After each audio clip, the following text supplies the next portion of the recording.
यवतमाळ वाशिम मतदारसंघावर शिवसेनेचा नेहमीच वर चष्मा राहिलाय।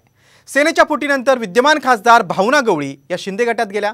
मात्र 5 टर्म खासदार राहिलेल्या भावना गवळींना तिकीट मिळणार का याबद्दल अद्यापही संभ्रम आहे। तर ठाकरे गटाकडून संजय देशमुख यांना उमेदवारी मिळण्याची शक्यता आहे। कल महाराष्ट्रामध्ये पाहूयात यवतमाळ वाशिम लोकसभा मतदारसंघाचा आढावा। निवडणूक लोकसभेची कल महाराष्ट्राचा।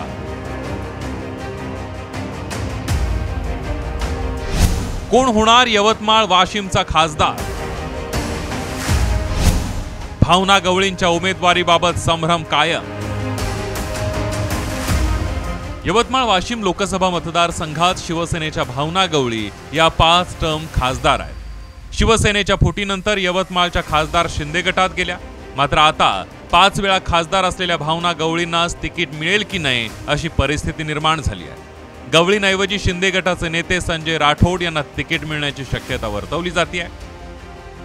यवतमाळ वाशिम हा ठाकरेंचाच बालेकिल्ला असल्याचा दावा ठाकरे गटाच्या किशोर राठोड यांनी केलाय। शिवसैनिक ठाकरे गटाचा उमेदवार निवडून आणतील असा विश्वासही किशोर राठोड यांनी व्यक्त केलाय।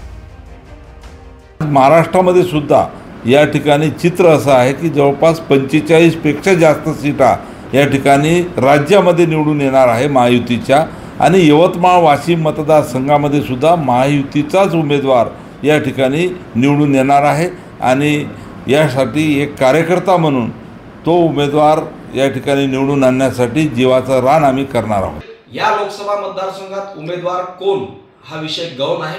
लोकांची मानसिकता ही नरेंद्रजी मोदी यांना मतदान करण्याचा असल्यामुळे जोही उमेदवार महायुती म्हणून या ठिकाणी एकनाथजी शिंदे, अजितदादा पवार, माननीय देवेंद्रजी फडणवीस हे देतील तो उमेदवार निश्चितप्रमाणे या मतदारसंघातून विजयी होईल। हा लोकसभा मतदारसंघ वंदनीय बाळासाहेब ठाकरे आणि सन्माननीय उद्धवजी ठाकरे यांना मानणारा आहे। गेल्या 6 टर्मपासून यात लोकसभेत शिवसेनेचाच उमेदवार निवडून आलेला आहे। पक्ष फुटीनंतर फक्त नेते शिवसेनेतून गेले, मात्र कार्यकर्ता आणि उद्धवजी आणि वंदनीय बाळासाहेब ठाकरे यांना मानणारा मतदार हा त्यांच्या पाठीशी खंबीरपणे उभे आहे।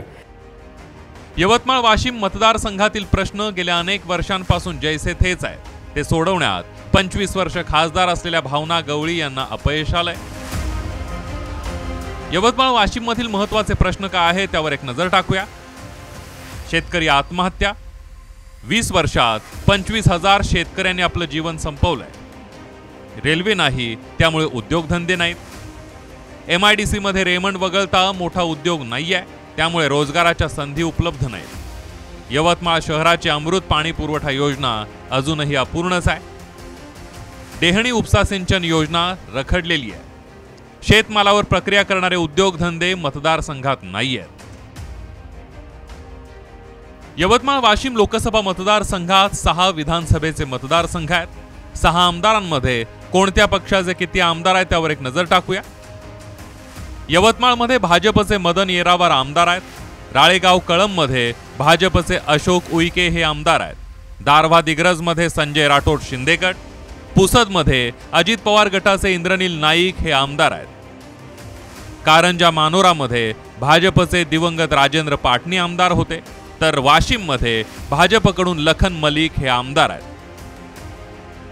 यवतमाळ वाशिम लोकसभा मतदारसंघामधील 6 विधानसभेच्या मतदारसंघांमध्ये भाजपचे 4 आमदार आहेत।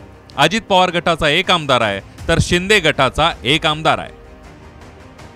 महाविकास आघाडीकडून संजय देशमुख हे ठाकरे गटाचे नेते संभाव्य उमेदवार मानले जात आहेत, तर महायुतीकडून कोण अशी चर्चा मतदारसंघात सुरू झाली आहे। सध्या उमेदवारांची यादी निश्चित झालेली नाहीये, मात्र 2024 ची यवतमाळ वाशिमची निवडणूक ही अधिक रंगतदार असणार यात शंकाच नाही। संजय राठोड, साम TV न्यूज, यवतमाळ।